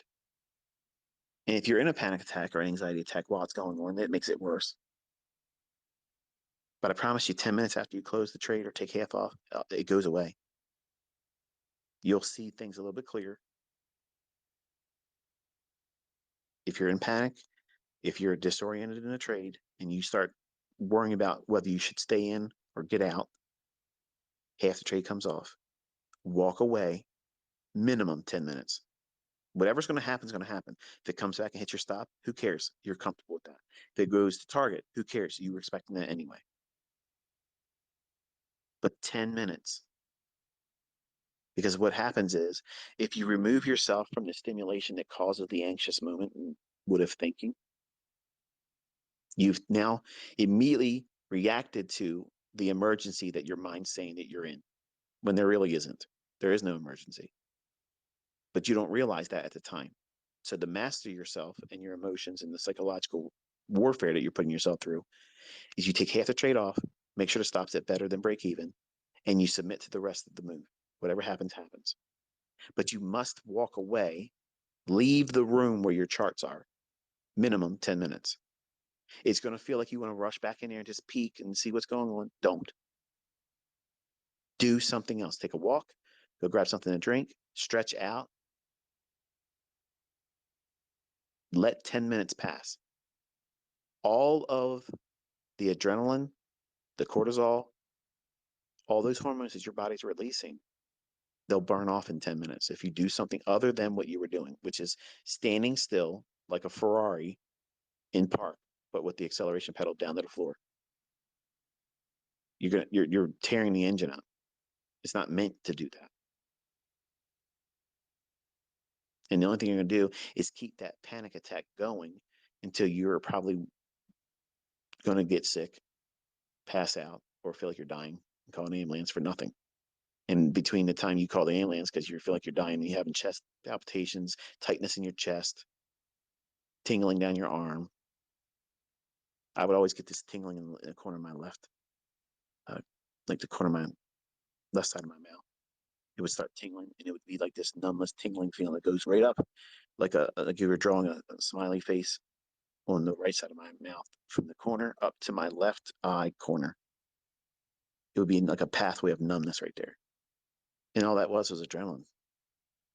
Because I'm not doing anything. I'm sitting there, looking at my charts. What if this, and what if that, and what if this, and what if that?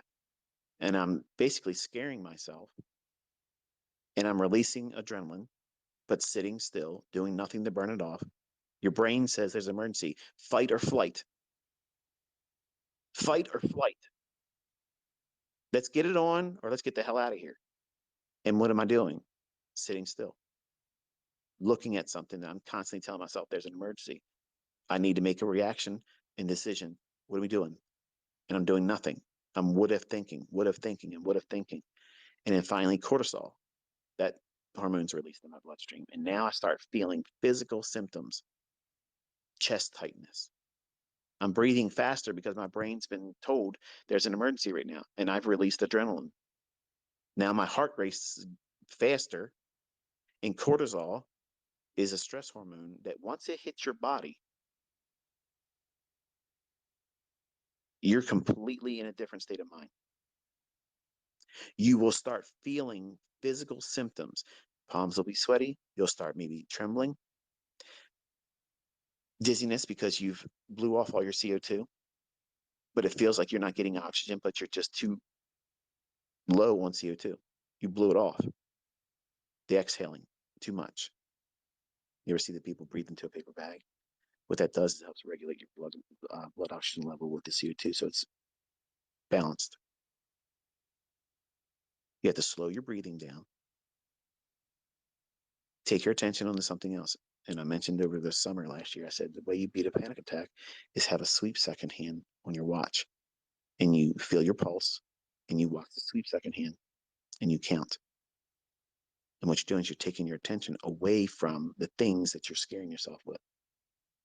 And that's how you do it. You take the trade off halfway or close it, and you remove your attention from the charts. Physically leave the room for 10 minutes. And in 10 minutes, you'll feel silly, and you'll probably start laughing like, what the hell did I just scare myself with? There's no emergency. There is no emergency. But you can trick yourself into thinking there is. And if your mind's racing like that, can you really follow your model? No. No one can. It's impossible. Zero possibility. And so many times traders fall into this condition multiple times in their career. But the first time it happens, it is scary as shit. Like you're afraid you're going to pass out. And what happens then? What if my trade just keeps coming back and stops me out? You're stopped out. What the fuck are you worried about? Like I used to have panic attacks and think to myself, wow, if I'm in a restaurant and say I start choking and then I get the food caught in my throat and then finally I end up vomiting in front of everybody, how embarrassing would that be? Well, how about, you know, what if it doesn't happen and I enjoy my meal? What the fuck? That's it. That's what the human mind does, though. It reaches for the negative all the time. And people that are toxic, they live themselves outwardly like that, constantly looking for something to dramatize, constantly looking for something to criticize. They're miserable people. And the folks that don't do that outwardly tend to do it inwardly. And then they punish themselves with anxious feelings of emotion that are unbridled. And you lose thought, control, mastery of yourself. And now you're not watching the market. You're not even worrying about being stopped out. You're not worried about making the money. You're wondering now, am I dying? Am I having a heart attack? Am I having a stroke? Because you've lost all focus. That's how all these things happen. That's the road and pathway that leads right to that. Some of you may never have that experience. It'll be far and few between. But most of you will have this. If you're trading with real money, it will happen. You will have an anxiety attack. You will feel like you're literally having a heart attack or stroke. And you're doing it to yourself. You're scaring yourself. Cut half the trade off. Stop better than break the even and let it happen. Whatever's going to happen is happening. But walk away from the charts.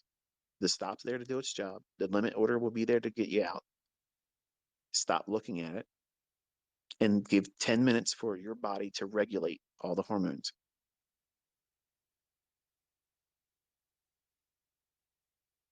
For some of you young guys or gals that never had that experience yet, you'll have a panic attack. It's just a high level of stress. You may not ever want to submit to it and call it a panic attack. It's just an anxious moment.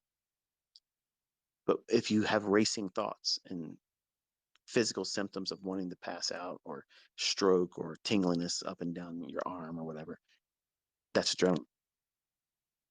And you're sitting still. The easiest thing to do is just take a quick walk, burn it off, exercise, do some kind of you know physical exertion to burn that stuff off, and constantly tell yourself there is no emergency and everything's fine. And you self-talk yourself down from that, which is the reason why I teach you to self-talk in your journal. Don't invite that negative stuff. Because if you bring the negative stuff in there, what you're doing is you're saying, I'm pursuing right. And right is not the goal here. Consistently profitable. And if you're only framing that in the context of right only, you're going to take trades that are going to be outside the parameters that your model is, because you're thinking, oh, this is one of those times where it's going to move and it's outside the kill zone. And, this is, I got time. I just think it's going to go up there and maybe just get in there and push the button. And you know damn well doing it, you're doing everything wrong. So you're not going to be in there low stress. You're going to have a panic attack worrying about it. And you're not even going to trade it right. You're going to submit to the first 20 seconds of it, and you're going to be counting every minor fluctuation that goes against you, thinking that it's going to be the next tick before it runs 20 handles against you in one shot, one straight shot. Boom, you're stopped out. Not just a little bit stopped out, you're way stopped out. That's what your mind does to you. It tricks you. And if you trade like that, it's because you're over leveraging, too much risk, or you're trading outside your model and you know it. And subconsciously, your analyst in you is saying you're doing things wrong. And retail Rick's driving. You've put the analyst in the back seat or left them at home, and you're shotgun with retail Rick and he's had too much to drink. It's not going to be a good outcome. So your conscious will talk to you. And as you get more experience, as you get better at this and you have more wisdom because you've been doing it longer, that voice will be a lot more comforting and it'll guide you. And that's the thing that when you're asking me as students, how do you trust and how do you know that the market was going to reverse like that? How do you know like that it's not going to go past that low? It's experience. The analyst is in me saying, these are those instances where it does this. You've seen this before. So here's what we do. This is what we don't do. This is what we expect to see. That is what? Predicting. It's not reacting, it's predicting. The trader anticipates. The analyst predicts. The gambler sits in the back seat and shuts the fuck up. We don't want to listen to the gambler. We're not giving the wheel to the gambler, but they're always going to be chatting. Yeah, but we could have bought more. You should have held longer. This one did better than that one. You bought the wrong pair. Shut the fuck up, Rick. It's hard to filter that out. The part of you that is always going to look for what you didn't do right. Because retail Rick is constantly looking through the lens of right. You should not have that in your trading at all, but you're going to have it as an internal wrestling match always, because you're going to criticize yourself. And there's never going to be a bigger critical person on this planet than you are. Nobody could troll ICT harder than I troll myself. When I don't do what I'm supposed to do, I live that shit for years. Maybe it's not that way for you, but it's human nature for us to be judgmental with ourselves. And sometimes with mental illnesses, it can manifest itself in very toxic ways, either inwardly or outwardly. So it's important that you constantly be reminded that we're not pursuing being right, okay? It really is impactful when you go into your trading day, giving yourself permission to not be perfect. If you're wrong, it doesn't mean that it's a failure. It just means you're wrong. And you can be wrong and make money. That's what a sound model does. How can you be wrong? How can you be wrong and make money? Partials. They work every fucking time. There has never been a partial that was taken in a trade that did not yield a gain or profit. It cannot happen. A partial profit is profitable. And you take that when it offers it to you. Then, if the trade doesn't go to your targets or target final terminus and stops you out on the balance, guess what that means? You were wrong, but you made money. Books don't teach that mindset. Educators don't teach that mindset. They've been doing it since I've been talking about it, but I don't mind being a trailblazer. That's why I'm here after all. Blazing trails for you all to ramble on behind me and then find your own trailblazing. But you have to know what you're doing. You got to know how to predict price. You have to know how to predict the future. I've said it many times, folks. It's in the name of what we're doing. We're trading futures. We're dealing with the future. Everything about what we're doing is predicting the future.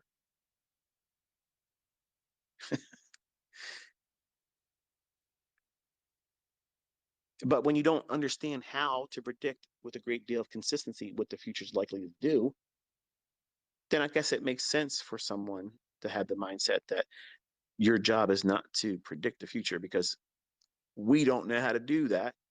So therefore, let us relinquish the pursuit of anything like that and just adopt the alternative, which is let's just react. Let's react to it. Like a knee-jerk response when your doctor takes that little rubber triangle hammer and taps you on your kneecap and your leg involuntarily just kicks up. Every time I went and got a physical, I used to always try to force myself, I'm not going to move. I'm not going to move. Boop, and the leg would jump. I'd be mad. I don't want to react to certain things. And unfortunately, because I'm bipolar, many times I'll react to shit that I don't realize I'm reacting to until I'm already revved up. And nobody can talk me out of it. They can't talk me down. It's just got to do its thing.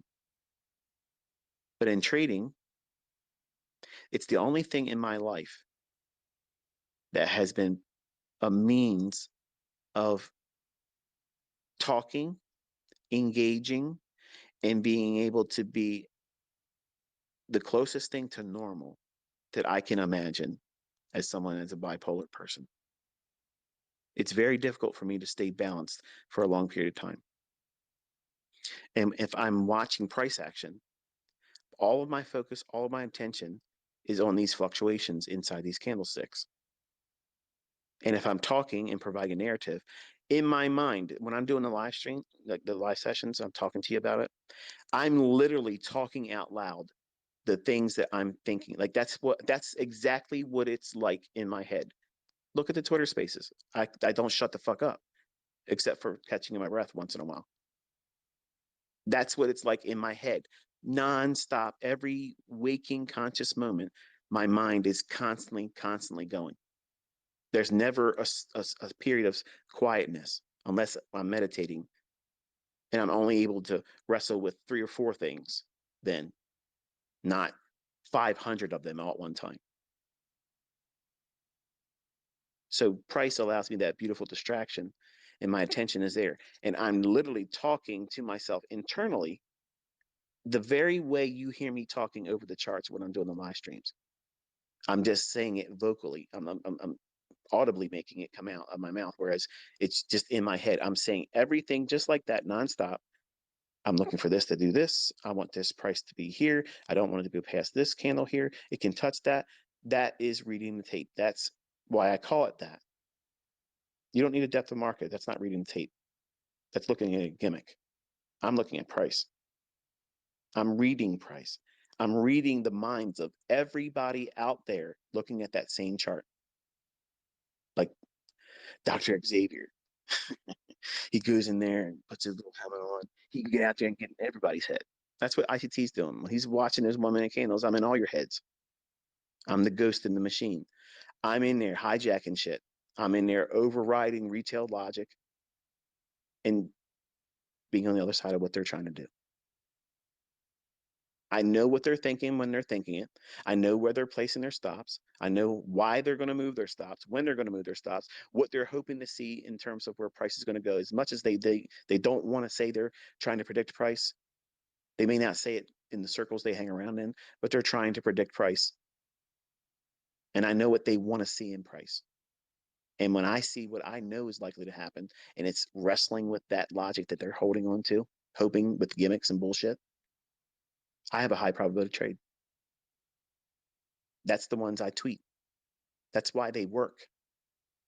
The things I tweet, those instances are exactly the very moment when retail logic is arm wrestling what I teach you, and it's losing. My shit works. That's why the things I tweet pan out. I don't just go out and tweet whatever comes to mind. I'm waiting for that moment where I have most of the things I like to see in my favor. And then it goes to script. Before I started this Twitter space, I sent a link out. I said, go watch the Wednesday live stream, go to the 3 hour, 5 minute, and 30-second mark. And you'll hear me outline where I was saying, people ask, why don't you explain to us what makes you see a trade or when a trade isn't good for you? How do you differentiate something that's in the charts? Like, how do you know when a trade's really there? What are you looking for? Well, again, it gets back to experience. You can't, well, think about what you know now. Do that for a second. Think about what you understand about fair value gaps, the 2022 model, how price goes to old lows for liquidity and above old highs for liquidity, and time of day when certain things form. You didn't know that shit months ago. Look how much more you understand now. Now try to think about how you, that didn't know what you know right now, how could you understand yourself explaining your present understanding to how you didn't understand it then? That's the predicament I'm in as a mentor. You need to experience it. You need to see it. And knowing yourself, because you're the same person back then and here right now, which you have more understanding, you know that no amount of talking, no amount of jawboning about what it is and what it isn't, your ignorant self, before you've learned how to do what you've known now, would never appreciate anything. Even if you yourself went back from the fucking future, you would be like, what the hell are you talking about? Because you weren't there day after day, week after week, for now, a couple months now, seeing it explained before it happens. You can't take that experience and articulate it. Words aren't going to reach far enough. It's because you have experience. So that's what I mean when I say, when certain questions are asked, how do you this and how do you do that? Experience that we spend time together. When you're looking at your own chart studying, you're getting that experience. You don't realize it. It feels so not infant, but it feels so insignificant right now because it's early in your development. Every time a baby tries to start to stand up, it hasn't been able to even stand on its own yet, but it tries to stand up and it falls over. Every little time it does that, it's incremental experience. And finally, one day you come home from work and your kid can walk around. It just happens like that. But it didn't just get up out of the womb and start running around. It's incremental. But you have to have patience. But you're not going to learn it fast. It doesn't happen that way. But the best way of doing it is seeing me explain it real time. And there is no gaming of TradingView when you're calling it real time every minute. Sorry. When you record your trades, entry, placement, management, there is no gaming that. It's what it is. The last 2 days, even though I wasn't with you all, early in the morning before the morning session, because I was running around in the banks and such, I spent time with my older students and I was calling the market with them, and they watched, the markets pan out to script there too. I mean, they're used to it. I mean, when I used to teach every single day for them, they would see those types of things on a daily chart, the hourly chart, and 15-minute chart, and 5-minute chart. You all have been conditioned to expect that now from these concepts because I've been doing it with you all since last year. In November, all that stuff stops and you'll have to depend on your own time and energy put into this. But by then, you'll know what you're supposed to be doing. You'll know what to go in and practice your drills with. And I practice still. I know how to do this, but I still practice. I take myself into events like non-farm payroll and I study where do I think that the liquidity is for this. On the CPI number, I told you the boundaries of how far that we're going to reach for liquidity for CPI. And it dropped like immediate right down to the sell side. Went one tick into the level beyond it, lower, and then right on up. Pretty neat. That's the game I like to play with price action. When I know I don't want to trade it, I want to see how will my algorithm reach for price action? Where is it going to reach for? Where's the liquidity at? And when you see it like that, it's just fingerprint. That's all I'm showing you is that these things repeat because it's coded. It's written this way. And you see enough of it now to know that it's beyond coincidence and it's something that you can do yourself. You can wait for these instances to see price do certain things to tip its hand to you, and you wait, just like smart money does. It waits for the market to tip its hand. It's not waiting for patterns to form. It's not waiting for indicators and averages to cross over. All that stuff is the opposite of what you're supposed to be looking at. You're waiting for a certain time of day of week, economic calendar, operating times, New York session morning, New York session afternoon, London session. And you're waiting for the market to tip its hand on where it wants to go. That's the draw on liquidity. But every single day, folks, listen, every single day, the market gravitates to buy side liquidity or sell side liquidity. And before it gets there, there is a fair value gap. That's always there. It's always there, folks. It's never going to be hidden from you. They're never going to fucking change the algorithm and remove that. Okay? It's not going to happen. That's not going to happen. There's always going to be people out there placing stop loss orders to get in or to get out of a trade. That's liquidity. That's necessary. That's fundamental to how markets are booked. You need another counterparty. And thankfully, just like P.T. Barnum said, there's a sucker born every 2 seconds. So it may not have been 2 seconds, maybe every minute. But the point is, there's suckers born all the time that want to come in here with their retail bullshit, harmonic patterns, Elliott wave horse shit, yin and yangs on their chart. All that stuff is a reason for them to do what? Push a button. That's the instigation, the the the cause for them to do it. And the effect of that result sometimes is lacking. You have been conditioned to anticipate precision. That's where your pursuit is. You're not trying to be someone that pursues being right. Because at some point, being right is going to no longer be enough. So what do you do to satisfy when you're right more times than you're not? How do you stay satisfied? You pursue excellence, excellence in execution, excellence in precision, excellence in managing risk. You refine your craft to be razor sharp, always at the ready, dialed in.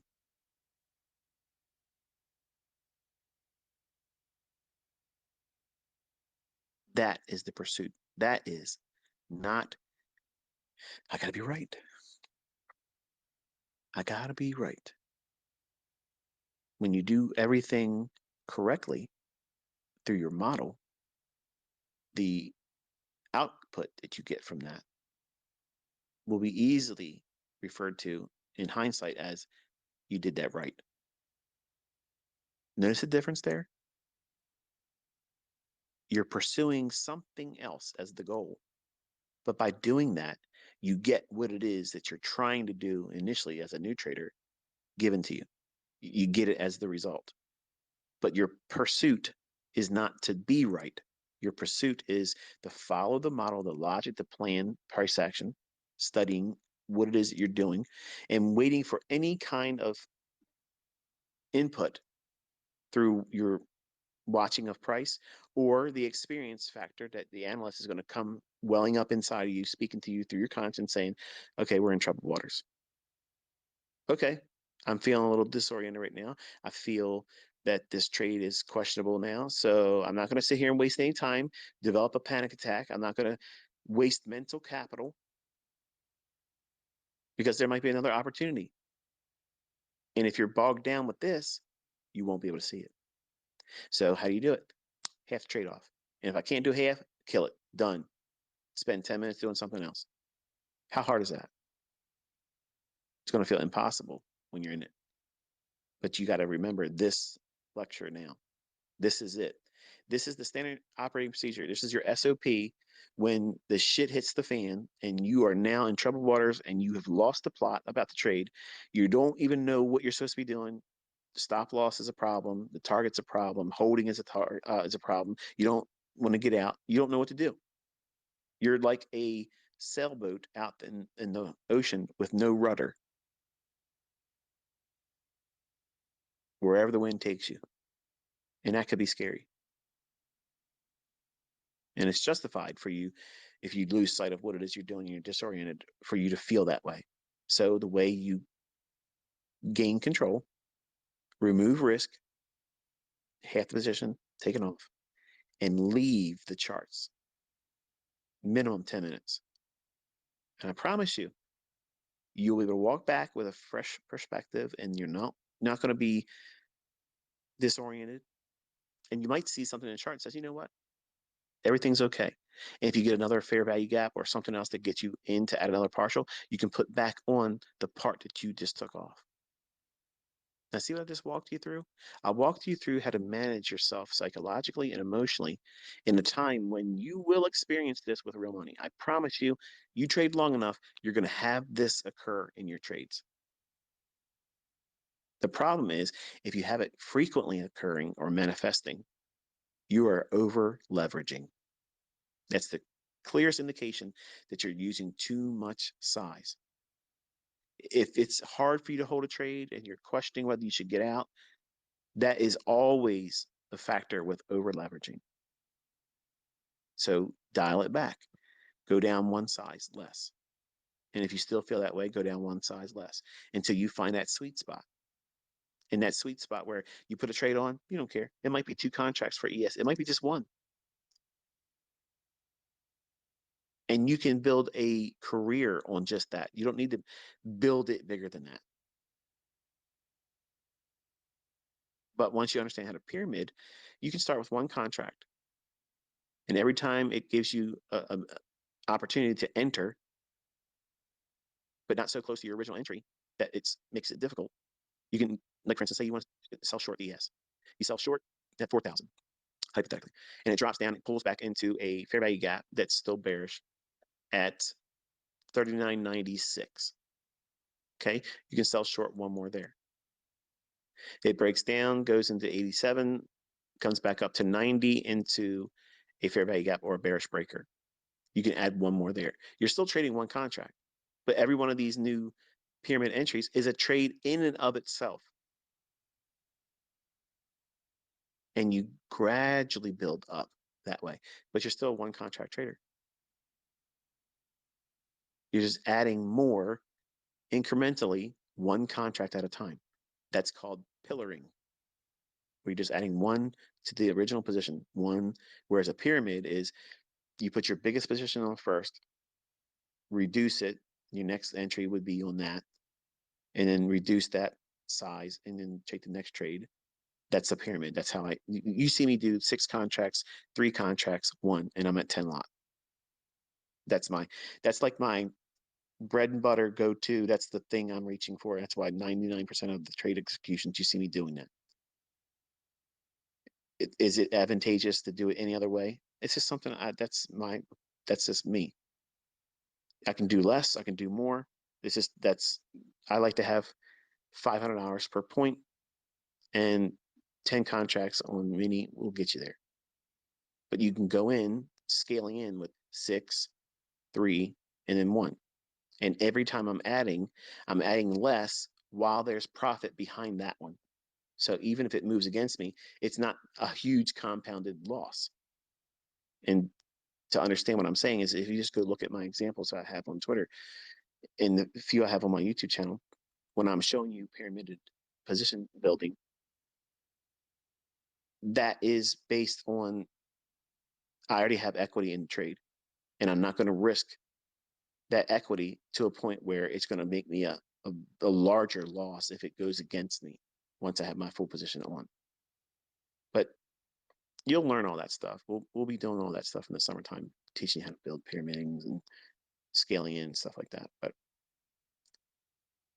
I'm not sure where I got this idea. It kind of like was on a whim tonight to talk about all this, and I hope it was helpful to you. You know, maybe if not anything else, maybe it was a little bit entertaining.